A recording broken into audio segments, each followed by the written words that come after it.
Guys welcome तपाईहरुलाई मेरो YouTube च्यानलमा स्वागत छ है। तपाईहरुलाई आज म एउटा नयाँ कुरा चाहिँ देखाउँदै छु हैन। त्यो के भन्नुहुन्छ भन्दाखेरि मेरो एउटा गोडमा चाहिँ घरमा चाहिँ पहिला मौरी एकदम धेरै नै आएर बसेको थियो र त्यो मौरीको रानी चाहिँ मरेछ र मौरी पनि यति नै थियो। अनि त्यसलाई चाहिँ अहिले मैले फ्रेमवालामा सार्दिएको छु है। र त्यसको चाका म तपाईहरुलाई देखाउँदैछु है त। त्यो बितपाते भइसकेको छ हैन। रानी बिन भएको मौरी हो हैन। र त्यसको चाका यो हो। ल यहाँ हेर्नु होला, यहाँ कतिवटा अन्डा पारेको छ एउटै दुलोमा। यहाँनिर 3-4 वटा अन्डा पारेको छ, मजाले हेर्नु होला हैन। बितपाते मौरीले चाहिँ यसरी एउटै दुलोमा धेरैवटा अन्डा पार्छ। यहाँ हेर्नु होला है, यहाँनिर हेर्नु होला, यहाँ 2-3 वटा अन्डा छ है। चामलको दाना जस्तो सेतो सेतो छ नि यिनीहरू सबै 3-4 वटा अन्डा छ कि यसमा। बितपाते मौरीले चाहिँ यसरी अन्डा पार्छ है।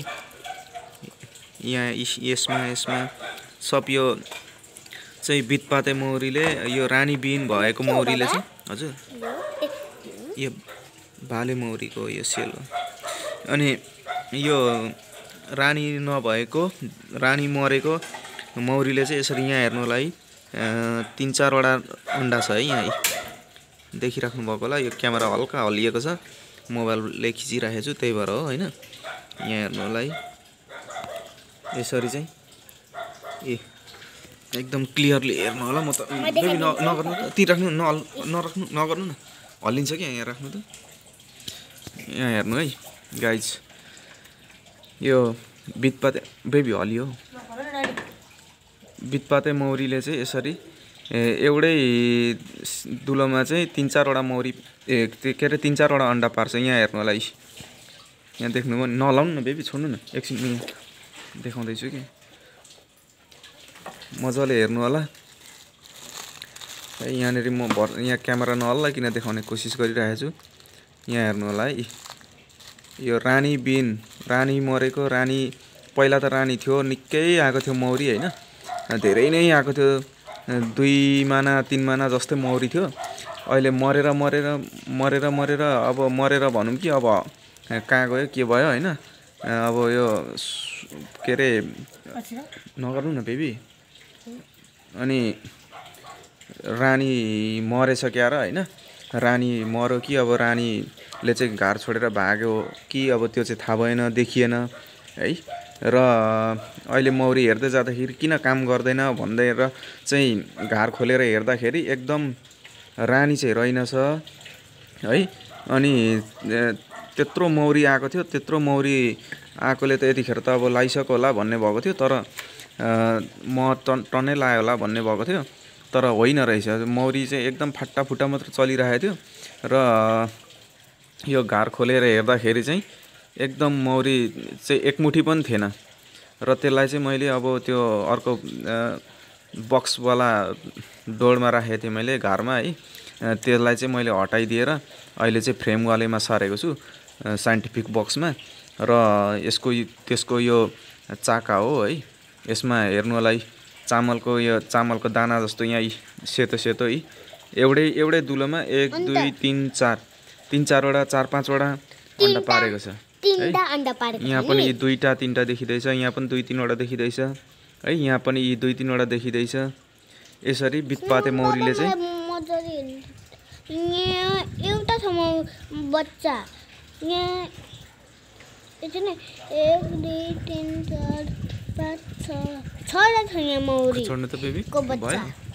अनि यसरी चाहिँ अब यो बितपाते मौरीले चाहिँ यसरी अन्डा पार्छ। यसरी एउटै दुलोमा चाहिँ 3-4 वटा अन्डा पारेको छ भनेदेखि तपाईहरुले सम्झिनुहोस् यो घरमा रानी छैन।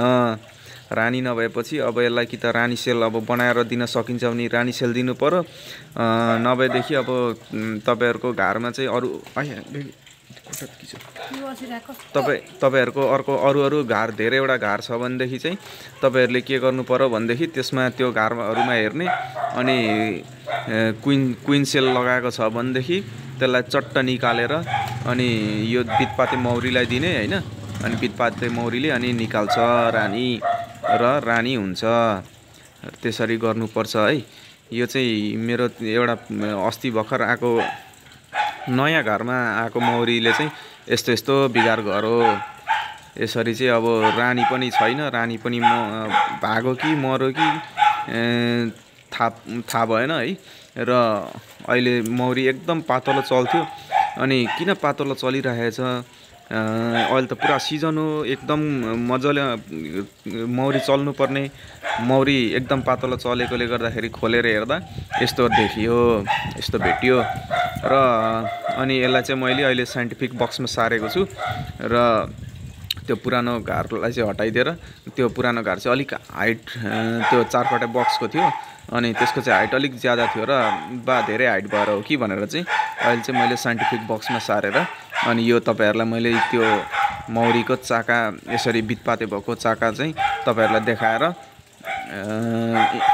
केही कुरा सेयर गरिराखेको छु। बितपाते मौरी कसरी चिन्ने भनेर चाहिँ, रानीबिन भएको मौरी कसरी चिन्ने भन्दाखेरि चाहिँ यसरी हो है। यो बुझिहाल्नुभयो होला होइन।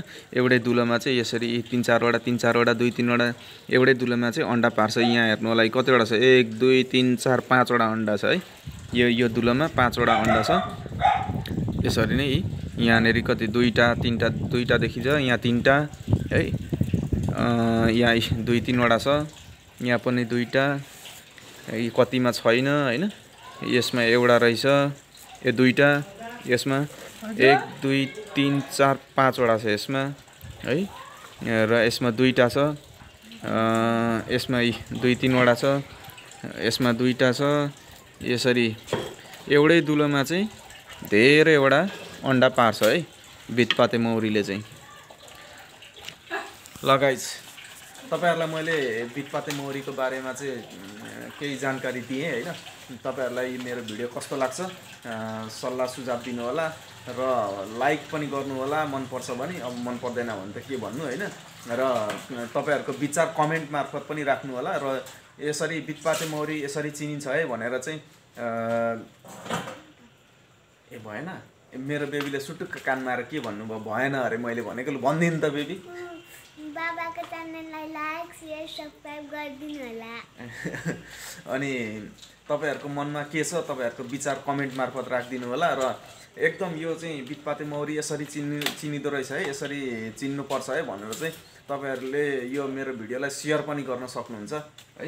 अब मैले जानेर मैले देखे अनुसार जति देखेँ, मैले जति जाने मैले त्यति चाहिँ तपाईहरुलाई शेयर गरेको छु। र यो भिडियोमा यति नै, अर्को भिडियोमा भेटौँला। आजलाई टाटा बाई बाई।